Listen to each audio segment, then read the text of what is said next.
On Friday, August 21st, during Game 3 of the NBA's first round playoff game, there was an exchange on the court between the Los Angeles Clippers' Montrezl Harrell and the Dallas Mavericks' Luka Doncic. The exchange happened after a small scuffle after a rebound when Harrell appears to fall to the canvas. Luka clearly tells Harrell to stop flopping, and they both receive technical fouls. The controversy is where Harrell said back to Doncic afterwards. Now, I'm not going to repeat it, but anyone who's adept at reading lips knows exactly what was said. Strong bucket by Montrezl Harrell. I said in game. A strong bucket by Montrezl Harrell. I said in game. A strong bucket by Montrezl Harrell. I said in game.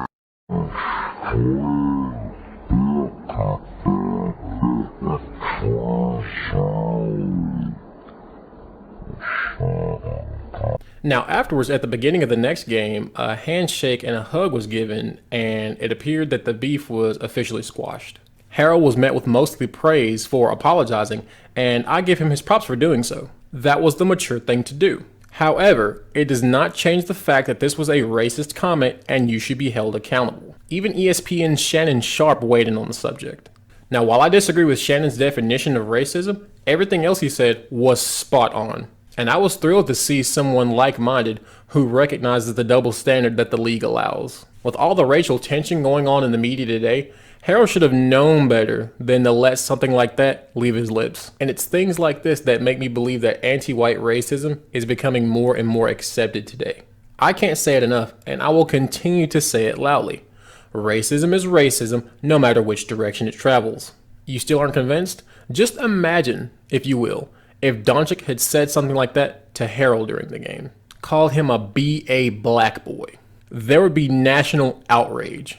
And at the very least, Doncic would have been kicked out of the NBA. No questions asked, he'd be gone.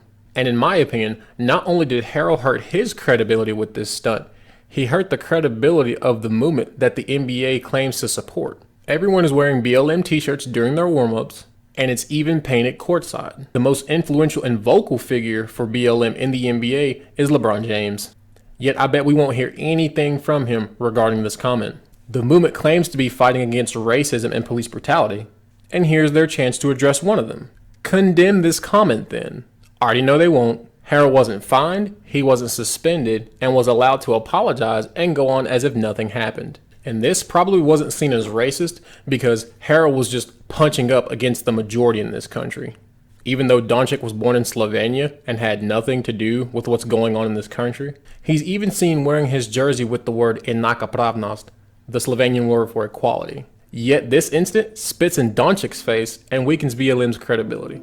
BLM seems to only care about anti-black racism, not racism. I get it. I'm a former athlete. Testosterone runs high and people get amped up. And I get that totally. But I would never let something as disgusting as this leave my lips. Especially not here in this digital age where games are recorded and broadcast around the world and recorded with multiple cameras and from all sorts of different angles. You should never say things like this and should be held accountable if you do. You cannot say things like this in today's age, especially with all the cancel culture going around. But hey, it seems like it doesn't matter if you're on the right side of the current social movement.